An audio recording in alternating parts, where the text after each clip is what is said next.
కడప జిల్లా బద్వేల్ పట్టణ పరిసరాల్లో రాత్రి వేళల్లో గ్రావెల్ తరలింపులు కలకలం రేపుతున్నాయి. గతంలో సాయిబాబా గుడి సమీపంలో గ్రావెల్ తరలింపులు మీడియా దృష్టికి రావడంతో మాఫియా నిర్వాహకుల రూట్ మార్చినట్లు ఆరోపణలు వినిపిస్తున్నాయి. ప్రస్తుతం సాయిపేట సమీపంలోని సర్వే నెంబర్ 1లో రాత్రి వేళల్లో భారీగా గ్రావెల్ తరలిస్తున్నారని సమాచారం. విషయం తెలుసుకున్న మీడియా అక్కడికి చేరుకోగా రెవెన్యూ శాఖ అనుమతులు ఉన్నాయంటూ కొందరు నిర్వాహకులు చెబుతున్నట్లు సమాచారం. అంతేకాకుండా అధికార రాజకీయ నాయకుల పేర్లు ప్రస్తావిస్తూ గ్రావెల్ తరలింపులు కొనసాగిస్తున్నట్లు ఆరోపణలు వచ్చాయి.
మీ సమస్య ఉంది ఏదో చెప్పండి మా సమస్య చెప్పచ్చండి, మేము తెలియజేస్తాం.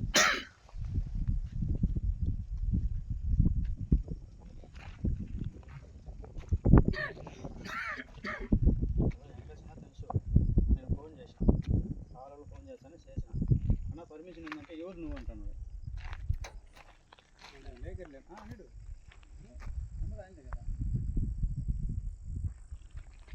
అట్లా అయితే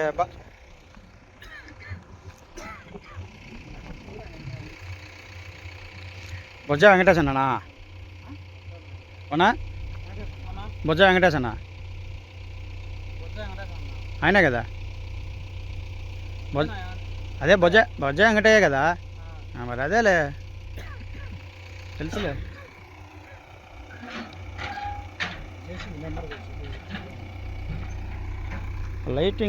లైటింగ్ ఉందేనా? కాదబ్బా, పగలు తోలుకోండి, బ్రహ్మాండంగా పగలు తోలుకో. లైట్లు ఆప్షన్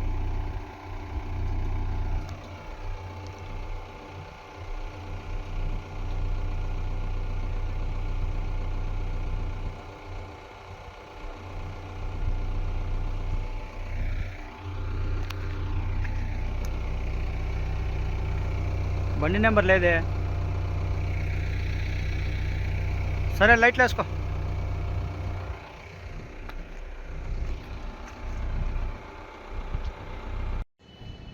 ఇప్పుడు మనకు గత 2 రోజులుగా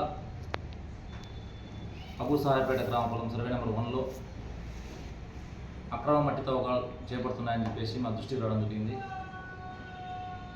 అక్కడ ఎవరికి పర్మిషన్ ఇవ్వలేదు. అది ఆర్ఎస్ఆర్ దాకా కొండపురంలోకు. అక్కడ ఎవరైనా కానీ అక్రమ మట్టి తవ్వకాలు చేపడితే ఖచ్చితంగా వారిని చర్యలు తీసుకుంటాము. కేసులు కూడా బుక్ చేయడం జరుగుతుంది. ఎవరు కూడా దీన్ని ఉల్లంఘించి ఇక్కడ మట్టి తవ్వకాలు చేపట్టకూడదు. రాత్రి వేళల్లో కూడా మట్టి తవ్వకాలు చేపడుతుంటే మా దృష్టికి వస్తూ ఉంది. ఖచ్చితంగా సర్ప్రైజ్ రైడ్స్ చేసి వాళ్ళ మీద కేసులు బుక్ చేయడం జరుగుతుంటుంది. తదుపరి ఇంకొక విషయం మీ దృష్టికి తీసుకొచ్చేది ఏంటంటే, యమడాపురం గ్రామపురం సర్వే నెంబర్ 133-1Aలో 33 సెంటర్లో అక్రమంగా క్రయ విక్రయాలు జరిగి లేఅవుట్ వేయడం జరిగింది. అది మా రికార్డ్స్ ప్రకారం డీకేట్ ల్యాండ్. ఆ డీకేట్ ల్యాండ్ నందు క్రయ విక్రయాలు జరగడం పీఓటీ చట్టం ప్రకారం నేరము. దీన్ని ఉల్లంఘించి క్రయ విక్రయాలు జరపడమే కాకుండా నివాస గృహాల కోసము, అంటే వ్యవసాయ పనుల కోసం ఇచ్చినటువంటి భూమిని వ్యవసాయేతర భూమిగా మారుస్తూ మరియు లేఅవుట్ వేయడం అనేది చట్ట విరుద్ధము. ఖచ్చితంగా నిన్న దినం వెళ్ళి అక్కడ బోర్డు కూడా పాతడం జరిగింది. అదేవిధంగా దాని మీద నోటీసులు జారీ చేసిన ఆల్రెడీ వాళ్ళకు తదుపరి చర్యలు తీసుకోవడానికి కూడా మేము సిద్ధంగా ఉన్నాము. అదేవిధంగా ఎక్కడైనా కూడా అక్రమాలకు పాల్పడినా, భూ కబ్జాలకు పాల్పడినా ఖచ్చితంగా వారి మీద చర్యలు తీసుకుంటాము. జేసీబీ వాళ్ళను కూడా పిలిపిస్తాము. ఈ జేసీబీ వాళ్ళు కూడా చాలామంది ప్రభుత్వ భూముల్లో లెవలింగ్ కోసం కానీ గుంతలు చేయడం కానీ వాడుతున్నారు. వాళ్ళ దగ్గర జేసీబీ వాళ్ళను కూడా పిలిపించి కట్టే శ్రీకలు జారీ చేస్తాము.